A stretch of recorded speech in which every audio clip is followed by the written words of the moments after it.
All right. In the interest of time, we're going to keep this train moving. To continue our afternoon, we've got just a couple more kind of these breakout sessions today. And so this one, unfortunately, originally we hoped that Deacon would be able to give this one. He does a wonderful job talking about sacramentals in his homilies. For those of you who have had the opportunity to see him at, interact or share about sacramentals at weddings or even funerals, he just does a wonderful job of sharing just the benefits of them. And so we asked him to do that, but unfortunately he wasn't able to join us today, so you're stuck with me. But I too really love sacramentals, and I think they have so much benefit for catechesis. But now, sacramental is not a word we often use in the church in most, in most groups. And so what is a sacramental, I think, is probably the most appropriate place to begin. And to be clear, a sacramental is different than a sacrament. I'm just going to read off what the Catechism of the Catholic Church tells us about what a sacramental is. And so the Catechism says that a sacramental is a sacred sign which bears a resemblance to the sacraments. They signify effects, particularly of a spiritual nature, which are obtained through the intercession of the Church. By them, men are disposed to receive grace, and various occasions in life are rendered holy. Sacramentals do not confer the grace of the Holy Spirit in the way that the sacraments do, but they prepare us to receive grace and dispose us to cooperate with it. And so that's a lot of words that the Catechism told us. So what exactly does that all mean? Hey, Tammy, can you do me a favor and just turn me down a little bit on the microphone? I'm loud. And so what exactly does that mean? That's a lot of words to explain what a sacramental is. And so the way I view it is that a sacramental is a physical sign that helps us to be better prepared to receive grace. Simple as that. A physical sign that helps us to be better prepared to receive grace. And that's very similar, actually, to the way that the Church defines a sacrament to some degree. For some of you here, were probably catechized using the Baltimore Catechism, if I had to guess. I was not. But the Baltimore Catechism defines a sacrament as an outward sign instituted by Christ to give grace. So, or in other words, kind of a more modern definition of it is a physical sign that gives grace. A physical sign that gives invisible grace that is instituted by Christ. And so sacramentals, the difference is that we don't get grace from sacramentals, but they help us to be better prepared to receive grace. And so let's actually get into the more practical part of this. What does a sacramental look like? Well, all of those things. And more. In fact, even more so than that, the Church says that the first sacramental, the sacramentals that come first, are blessings. Blessings are a great sacramental that the Church has at its disposal, and something that we should use wholeheartedly in our catechesis. Blessings of, we have blessings before meals. We have blessings of children. Some parents may bless their children before bed. We can bless a place. We can bless our classroom. We can bless the space that we're meeting in for our Bible study. We can bless our home. And now, of course, there are some blessings that are set aside specifically for priests, deacons, bishops, those who have been ordained.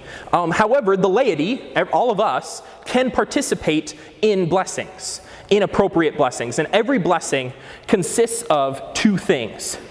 Every blessing consists of... I have to check my notes, sorry. I want to make sure I don't mess this up because it's important. Every blessing consists of praises of God and asking for His gifts. So every good blessing praises God and asks for His gifts. Simple as that. That's a blessing. Every good blessing consists of those two pieces. Praising God and asking for His gifts. And so a great way to utilize those in catechesis is, when, many of our groups might have snack time, or, you might gather together for a meal for Bible study, or, what have you. And just beginning your time in a meal blessing, or beginning your class in prayer, ending class in prayer, praying for that blessing over your group, the group that you've been entrusted. Asking a blessing upon someone who you would just feel called to lead in their discipleship, whether it be a friend or a coworker or a family member. So blessings are hugely important. Another form of sacramental are things that we get from sacraments. The things that come from the sacraments that remind us of those sacraments. So perhaps one of the most simple ones, one of them that we receive at our youngest age, is the white garment in which we are baptized. That is a sacramental. That is a physical sign that should remind us of the grace we received in baptism. A physical sign that reminds us that we had all those sins washed away. A physical sign that reminds us that we are destined for holiness. We are destined for sainthood by looking at that white garment. Or perhaps the candle that the godparent receives when they are using it, or when they light it from the Easter candle at baptism. That Easter candle itself is a form of sacramental, because all of those things remind us of the direction that we are called. They remind us of the holiness in which we are called towards, that sainthood that we are called to.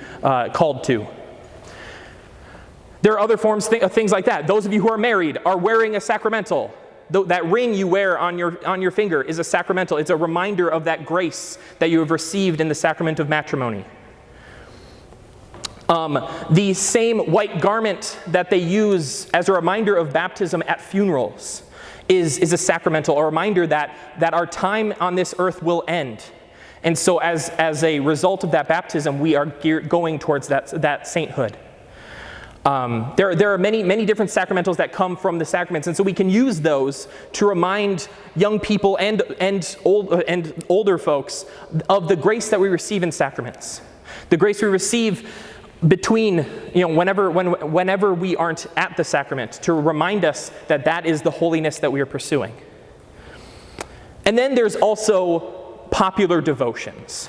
And now these are probably the sacramentals that we commonly think of.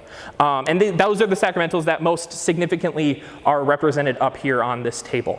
Popular devotions such as the Rosary. The Rosary is a great sacramental. It helps us to be better disposed to receive grace. It gives us the opportunity to dispose ourselves so, those who pray the Rosary before Mass.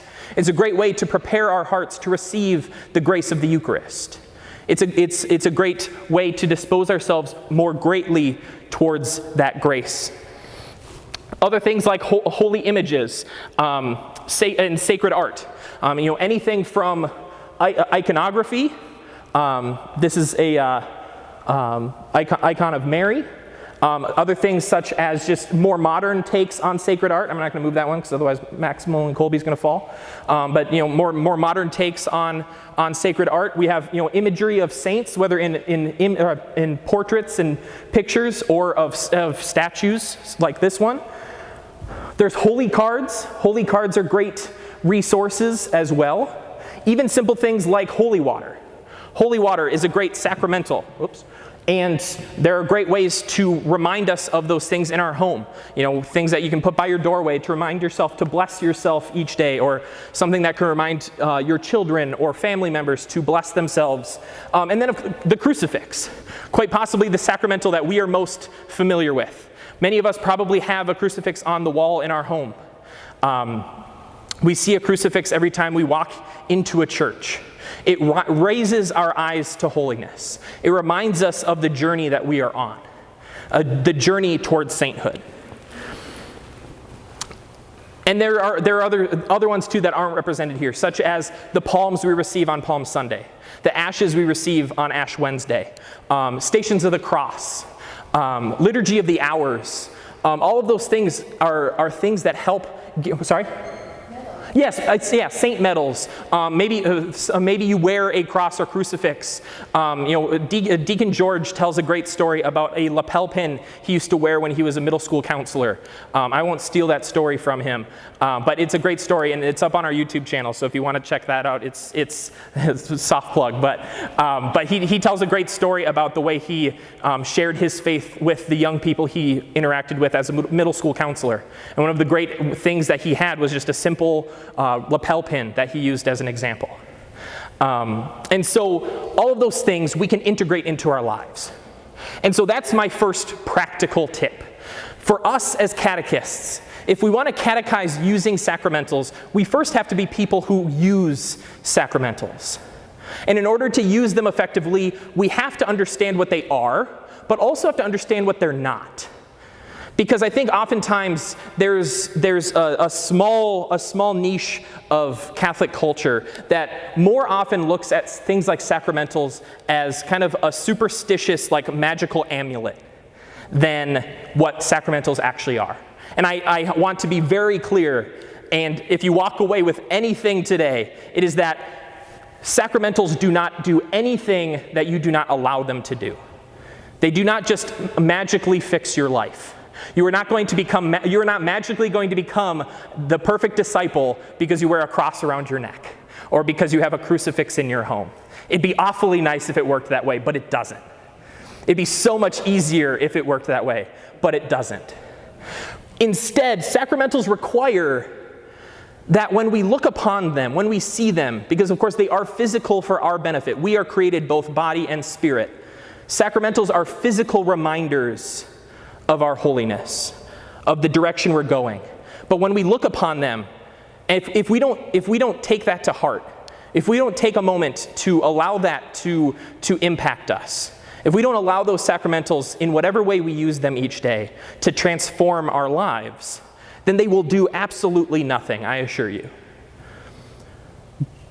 But if we get up in the morning and when we are, making breakfast or making our coffee, and we see the crucifix on our wall in our living room, and when we get up in the morning and we put on the crucifix we wear, or the saint medal we wear, or the scapular. We also have a scapular. That's another great sacramental. If maybe you wear a scapular or what have you.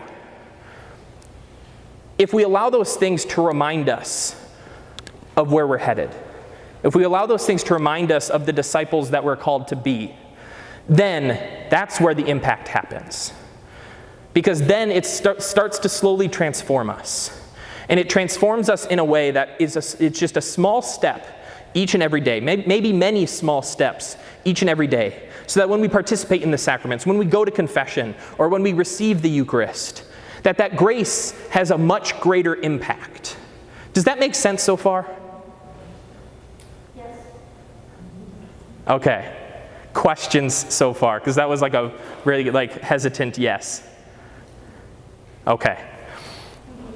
So sacramentals have to be intentional. And so with that, we have to be intentional about how we utilize sacramentals in catechesis. We can't just have a crucifix on the wall of the classroom and hope that's going to help us. We can't just put pictures of saints up on the wall and hope that that's going to help us.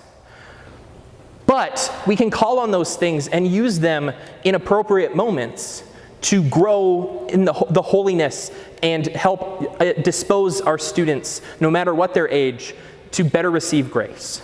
And so that might mean, like Lisa used the example of having saint images up on the wall and having them call upon those patrons in prayer.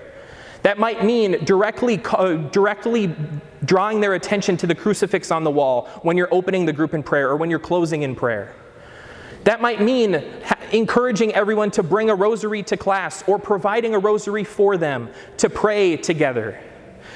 That might mean using a sacred image like this and drawing from it when you're telling the story. That sacred art is something that is also very, very underutilized in catechesis. And the way that sacred imagery and sacred art helps us to imagine kind of ourselves in the story, helps us to relate to the story, is such a powerful thing. Yes, sorry. Go ahead. So I work with teens, so there's questions. Mm-hmm. Can anything be a sacramental, or does it have to be sort of sanctioned by the church? Question one. Okay. And number two, does it have to be blessed to be a sacramental? It does. So those are both very good questions. The first easiest one to answer is, does it have to be blessed to be a sacramental? Absolutely not. It's a great benefit to have it blessed, but it doesn't have to be blessed, because as long as it's something that is drawing us to be better disposed to receive grace, it is a it can be a sacramental. So this image here, this hangs with a series of other images like it in our youth room. They're not blessed, but it's still a great resource and a great sacramental.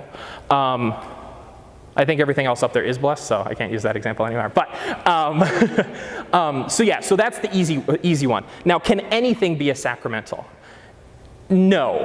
Obviously there are limitations in that. It has to be something that is authentically of the church, something that authentically draws us to Christ.